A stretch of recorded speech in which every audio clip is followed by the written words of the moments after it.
हाय guys, मैं हूं T N Goswami and welcome to my video lab. आज के लैब में हम आरआईएस सर्वर कॉन्फ़िगरेशन देखने जा रहे हैं, रिमोट इंस्टॉलेशन सर्विसेज। सो विंडोज सर्वर 2003 हम आरआईएस सर्वर कॉन्फ़िगर करेंगे। आरआईएस सर्वर एक ऐसा सर्वर होता है जिसके थ्रू हम रिमोट इंस्टॉलेशन कर सकते हैं। क्लाइंट साइड जब कोई भी ऑपरेटिंग सिस्टम इंस्टॉल ना हो तो लैन से बूट करके हम रिमोट इंस्टॉलेशन कर सकते हैं। तो हम रिमोट इंस्टॉलेशन सर्वर कॉन्फ़िगर करने जा रहे हैं। तो मेरे पास विंडोज सर्वर 2003 ऑपरेटिंग सिस्टम है और मैंने इसमें आईपी एड्रेस ऑलरेडी कॉन्फ़िगर कर दिया है। मैंने आईपी एड्रेस दिया है 192.168.10.1, सबनेट मास्क 255.255.255.0 और डीएनएस एड्रेस दिया है 192.168.10.1। दैट मीन्स यही डीएनएस सर्वर भी है। नेक्स्ट मैं इसमें एक्टिव डायरेक्टरी कॉन्फ़िगरेशन भी करूँगा, तो इसलिए एक्टिव डायरेक्टरी कॉन्फ़िगरेशन के लिए मैंने सीडी कैप्चर कर लिया।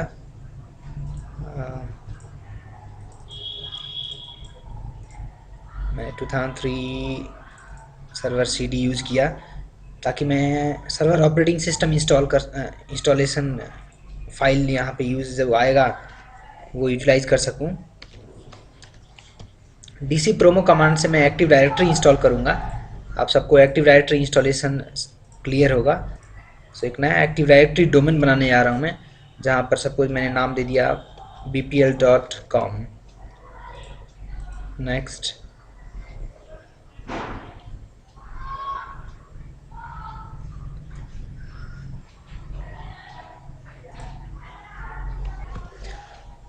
यहाँ पर भी मैं नेक्स्ट क्लिक करूँगा।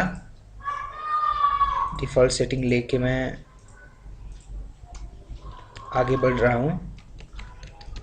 एक्टिव डायरेक्टरी इंस्टॉलेशन में ज़्यादा कॉन्फ़िगरेशन कुछ नहीं बता रहा हूँ मैं, जस्ट इंस्टॉलेशन कर रहे हैं हम। So active directory installation start हो गया। सो ये रिक्वायरमेंट है आरईएस सर्वर कॉन्फ़िगर करने के लिए। आपके पास एक विंडोज सर्वर 2003 ऑपरेटिंग सिस्टम होना चाहिए, लैन अप होना चाहिए, डीएनएस सर्वर होना चाहिए, एक्टिव डायरेक्टरी होना चाहिए और रिमोट इंस्टॉलेशन सर्विसेज होना चाहिए।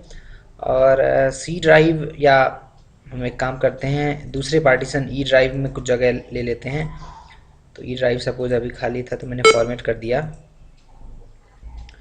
रिमोट इंस्टॉलेशन इमेजेस में रखूँगा दूसरे पार्टीशन में, जो अभी मैंने फॉर्मेट किया E drive.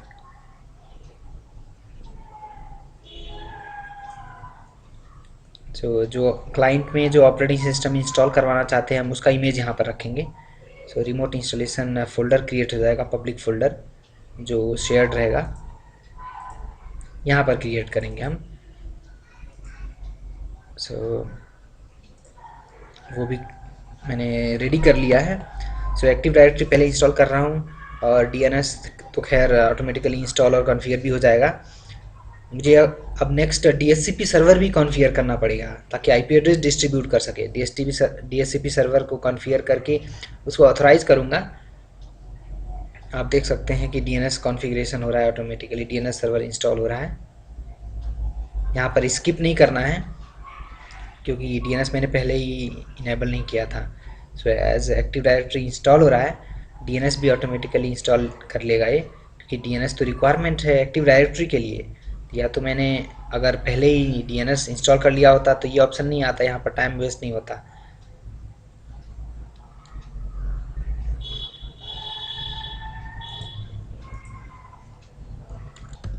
Finally active directory installation complete हो गया, फिनिश कर लिया मैंने और रीस्टार्ट कर लेता हूँ।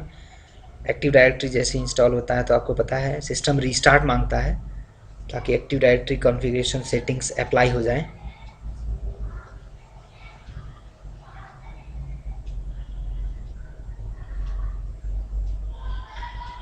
डोंट प्रेस एनी की, क्योंकि हमने सीडी लगाया है तो इसलिए प्रेस एनी की ऑप्शन आ रहा है, और प्रेस कर दिया तो बूट कर लेगा। नेवर प्रेस एनी की।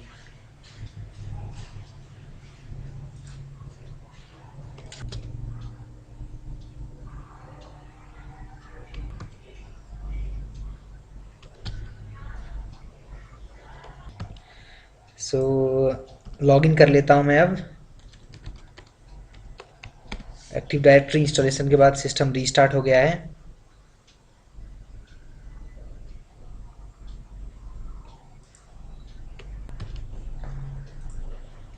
तो आईपी एड्रेस सबसे पहले चेक कर लेता हूँ कि डीएनएस कॉन्फ़िगरेशन में कुछ प्रॉब्लम तो नहीं है, वही ये प्रॉब्लम सॉल्व करना है हमें।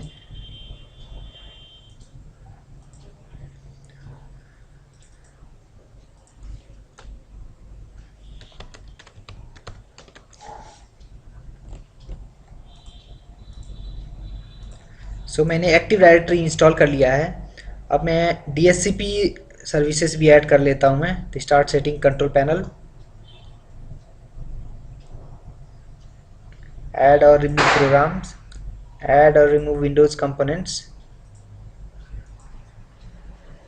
हमारे पास सीडी लगा हुआ ही है पहले से।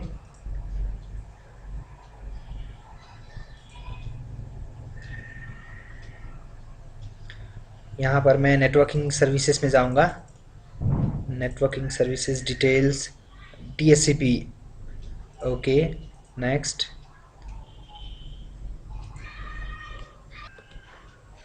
डीएचसीपी सर्विसेज ऐड हो गए।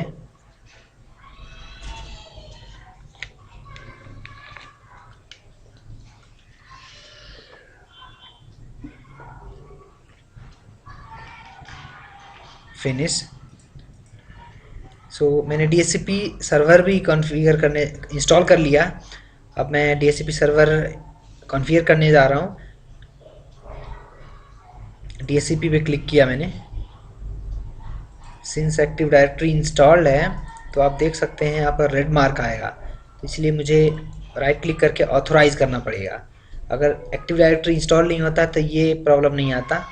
सो मैंने राइट क्लिक करके ऑथोराइज़ कर लिया। रिफ्रेश कर लेता हूँ एक बार। सी, ये ग्रीन होना चाहिए, अप होना चाहिए। अब मैं एक्टिव डायरेक्टरी स्कोप बनाने जा रहा हूँ, डीएचसीपी स्कोप बनाने जा रहा हूँ। स्कोप का नाम सपोज कुछ भी नाम दे सकते हैं आप।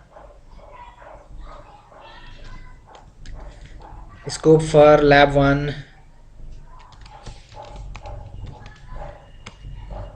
192.168.10.1 से लेकर 192.168.10.100 दे दिया मैंने। और एक्सक्लूजन में दिया 192.168.10.1 से लेकर 192.168.10.5, ये एक्सक्लूड हो जाएंगे। नेक्स्ट। लीज पीरियड डिफाइन कर सकता हूँ मैं, डिफ़ॉल्ट रहने दिया मैंने और नेक्स्ट क्लिक किया। अगर कुछ और कॉन्फ़िगरेशंस करना है तो आप कर सकते हो डीएचसीपी ऑप्शंस में, नहीं तो नो करके फिनिश भी कर सकते हो। मैं यस करके थोड़ा कॉन्फ़िगर करके देखता हूँ। राउटर अभी कोई नहीं है हमारे नेटवर्क में, और डोमेन नेम है bpl.com, ओके। और सर्वर का नाम है, यू कैन मेंशन bpl.com, और रिजॉल्व करता हूँ मैं तो रिजॉल्व हो गया और ऐड हो गया। मैंने डीएनएस कॉन्फ़िगरेशन डिटेल डाल दिया डीएचसीपी में, नेक्स्ट किया। विन सर्वर कुछ नहीं है तो छोड़ के नेक्स्ट कर दिया। डीएचसीपी एक्टिवेट यस कर दिया, नेक्स्ट, फिनिश। तो डीएचसीपी सर्वर भी कॉन्फ़िगर्ड हो गया। अब एक और काम, ये डीएचसीपी सर्वर आरईएस सर्वर में यूज़ होने वाला है, इसलिए मैं स्कोप को राइट क्लिक करके प्रॉपर्टीज़ में जाऊंगा। एडवांस में बोथ करना नहीं भूलना है हमें। हम ये डीएचसीपी सर्वर को डीएचसीपी सर्वर के लिए as well as boot protocol के लिए, दोनों के लिए यूज़ करना है, इसलिए मैं बोथ यूज़ कर रहा हूँ। और अप्लाई, ओके। ये मेरा डीएचसीपी सर्वर भी कॉन्फ़िगर्ड हो गया। अब नेक्स्ट मैं आरएएस सर्विसेज ऐड करने जा रहा हूँ। तो setting control panel, add remove programs, add remove Windows component. यहाँ पर मैं आरएएस सर्विसेज इंस्टॉल करने आ रहा हूँ। ये रहा रिमोट इंस्टॉलेशन सर्विसेज। आरएएस पे क्लिक किया मैंने, नेक्स्ट।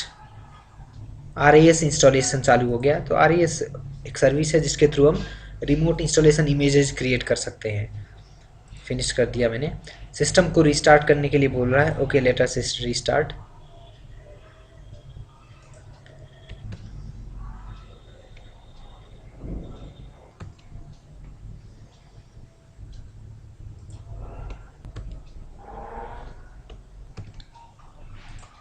सो लॉगिन कर लेता हूँ मैं अब।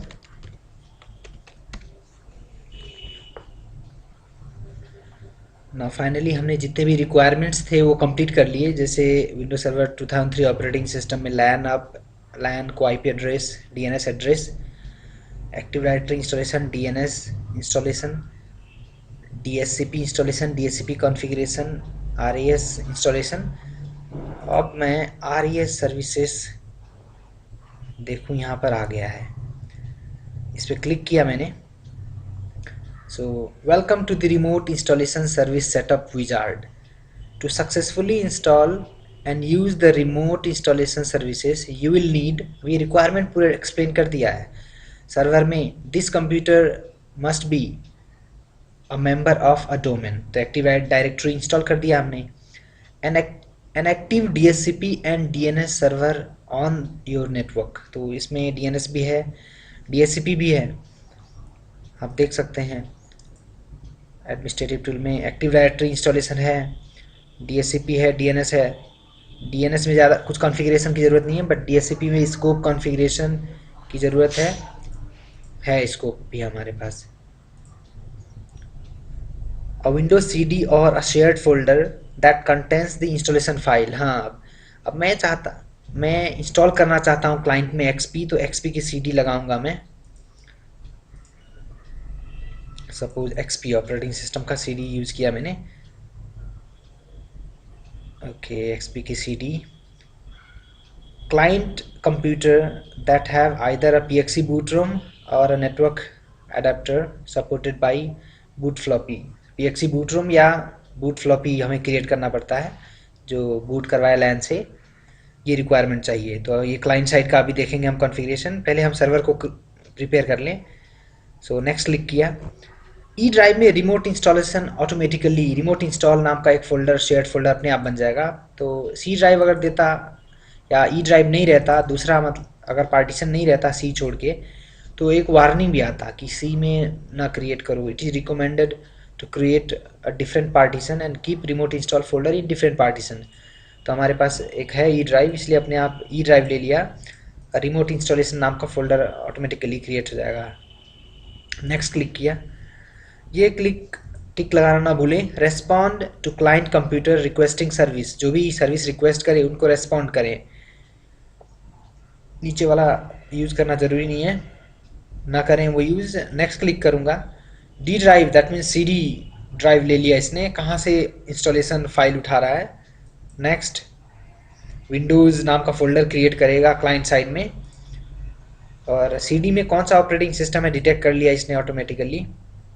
नेक्स्ट, समरी दे दिया कि सोर्स मतलब डी ड्राइव, जो सी डी ड्राइव है वहाँ से उठा के यहाँ पर रिमोट इंस्टॉल में रख रहा है। ये फिनिश कर दिया मैंने।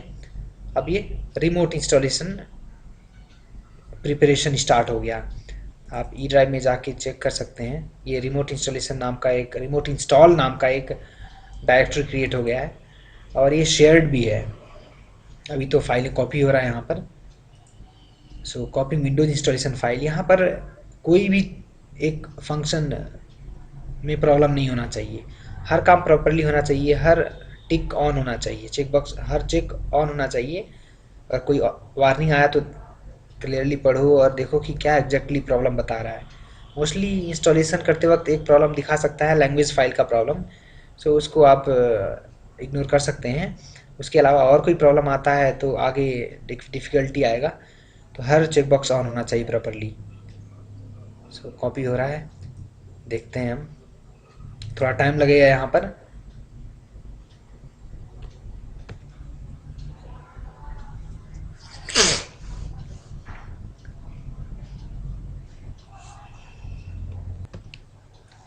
अभी भी कॉपिंग चल रहा है।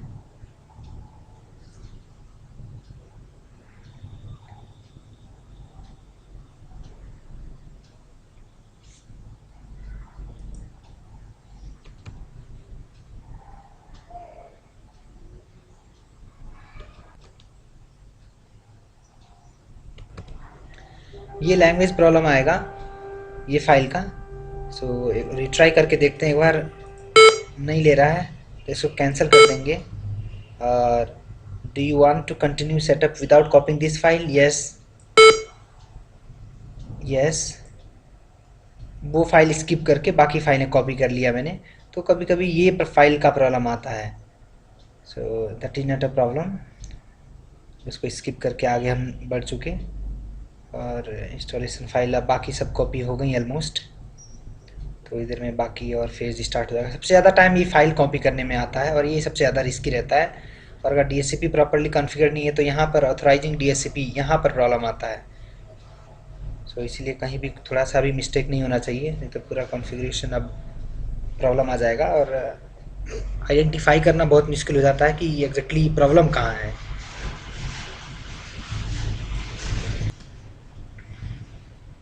यहाँ आप देख सकते हैं आ गया ऑलमोस्ट आगे तक। सो डीएचसीपी सर्वर इंस्टॉल हो गया, ऑथराइज भी हो गया, सब कुछ हो गया, डन कर दिया हमने। अब मैं एक बार सिस्टम को रीस्टार्ट कर लेता हूँ। रेडी हो गया है हमारा आरईएस सर्वर। एक बार सिस्टम को रीस्टार्ट कर लिया मैंने।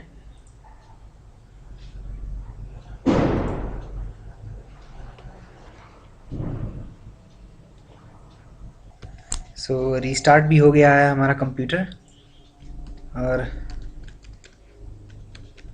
ये फुल्ली रेडी हो गया है। एक बार चेक कर लेते हैं कि क्या चीज़ें हैं प्रॉपर्ली कि नहीं है। सो इंस्टॉलेशन पार्ट तो सब है ही, active directory, DHCP, DNS, DHCP एक बार प्रॉपर्ली चेक कर लेता हूँ कहीं पे कुछ स्कोप में कोई डीएक्टिवेट या ऐसा तो प्रॉब्लम नहीं आ रहा है। डीएचसीपी सर्वर भी प्रॉपर्ली काम कर रहा है, स्कोप भी प्रॉपर्ली काम कर रहा है। स्कोप की प्रॉपर्टी में जाके एक बार चेक करता हूँ मैं। सो एडवांस में बोथ है और कुछ नहीं करना है हमें। दूसरा चीज़ माई कंप्यूटर में गया, ई ड्राइव में जाके चेक कर रहा हूँ, रिमोट इंस्टॉलेशन है ही, प्रॉपर है सब कुछ। अब मैं एक क्लाइंट कंप्यूटर क्रिएट करता हूँ। ओके, एक वर्चुअल मशीन क्रिएट करता हूँ, new, create new, suppose client नाम दिया मैंने उसको, कुछ भी नाम दे सकता हूँ। और उसमें एक्सपी मुझे रिमोटली इंस्टॉल करना है। नेक्स्ट, रैम चलो जो डिफ़ॉल्ट है वही रहने देता, next. New hard disk use करूँगा जहाँ पर कोई भी ऑपरेटिंग सिस्टम ना हो, फिनिश। ये मैंने एक मशीन क्रिएट कर लिया, स्टार्ट कर दिया अब मशीन को। जैसे ही स्टार्ट करता हूँ ऑटोमेटिकली ये लैन से बूट कर लेगा, नहीं तो हमें बायस में जाके फर्स्ट बूट डिवाइस लैन करना पड़ता। बायस में जाके आप बूट डिवाइस में, बूट प्रायोरिटी में फर्स्ट बूट डिवाइस लैन करो। तो ये तो वर्चुअल पीसी का बायस है, नहीं तो आपके मेन मशीन का होता तो कहीं पर एक बूट रोम इनेबल करने का ऑप्शन आता, आप बूट रोम इनेबल करो और बूट प्रायोरिटी में फर्स्ट बूट डिवाइस लैन कर दो। ये करना है आपको और सेव कर लेना है। अब हमारा ये जो क्लाइंट कंप्यूटर है लैन से बूट करेगा। हम देखते हैं कि लैन से बूट कर पा रहा है कि नहीं कर पा रहा है। आप देख सकते हैं कि डीएचसीपी सर्वर सर्च किया और मिल गया। डीएचसीपी सर्वर जैसे ही मिला वहाँ पर दिखा था। एक बार फिर से रिस्टार्ट किया मैंने, डीएचसीपी सर्वर मिलते ही आएगा यहाँ पर F12 प्रेस करने के लिए, प्रेस F12। और आईपी एड्रेस 10.6 ले लिया इसने। डीएचसीपी सर्वर का आईपी एड्रेस ही बता रहा था वो।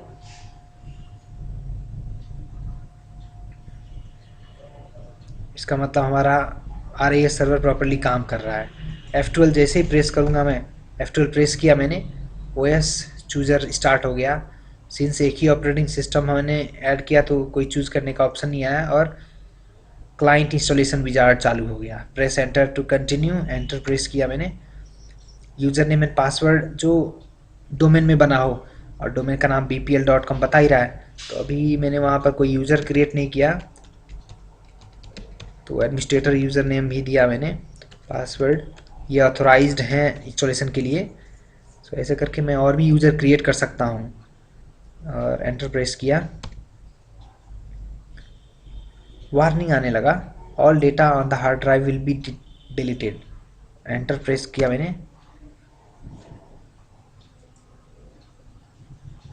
सो आरईएस से डेटा हमारा पूरा इरेज्ड हो जाएगा और एंटर प्रेस कर देता हूँ। फिर आप देख सकते हैं अब जैसे सीडी से बूट करवाते हैं हम, वैसे ही हमारा सिस्टम अब लैन से बूट ऑथराइज हो चुका है और लैन से बूट कर रहा है। हमें ऐसा लग रहा है कि जैसे सीडी से ही बूट कर रहा हो, बट हमने कोई सीडी नहीं लगाया है। ये इंस्टॉलेशन विजार्ड लैन से चल रहा है। और सर्वर में जाके देखता हूँ मैं डीएचसीपी में एक बार।